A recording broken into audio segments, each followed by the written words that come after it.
حضرت هند اردو کې وته حضرت هندوی لیکيږي رضی الله عنها. وګوره د حضرت حمزه رضی الله عنه کلیجه دی په غاخونو چکونه په لګولو ډېر غوسه نه. موږ وته وی دا کله کړو وی حالت کفر کې کړو. نو بیا څه چلو شو وی بیا اسلام قبول کو. نو چې اسلام قبول کو هغه حدیث بیا متوجه شو ان الاسلام يهدم ما كان قبله. اسلام روړو سره ټول ګناهونه الله معاف کوي کنه. قرآن عظیم الشان کې الله فرمایي یا ایها النبی اذا جاءك المؤمنات يبايعنك.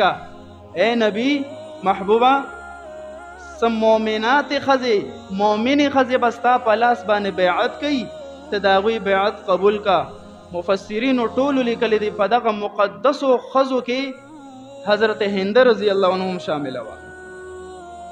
دا د نبی علیه السلام خواښې وه. لږ اعتراض کې غور کوه. ام حبیبه دا د حضرت هندی رضی الله عنها لور وه چې د نبی علیه السلام په نکاح کې وه.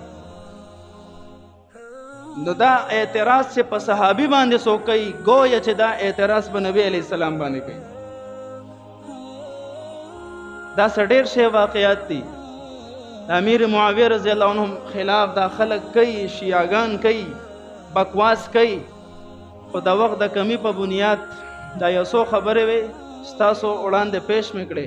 خو لیکن دا درته وایم کو کم سړی د صحابي خلاف بکواس کوي نو تاسو له پکار دی چې علمی عملی یا د چا نه د عالم مفتی نه تپوس وکړه موتوړ جواب وکړي چې ته دفاع نه کوې زه دفاع نه کوم. د مسلمان په جامه کې یو د صحابو دفاع به څوک کوي؟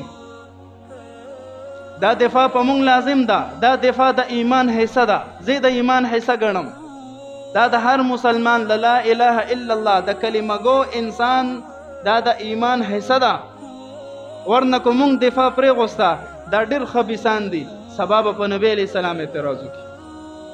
او شته داسې خلک د قادیانت په جامه کې د نبی علیه السلام په منصب باندې لګیا دي دعوه کوي بل نبی رالو بل نبی رالو بل نبی رالو. زمونږ عقیده سره چې بل نبی راتلو والا نشته.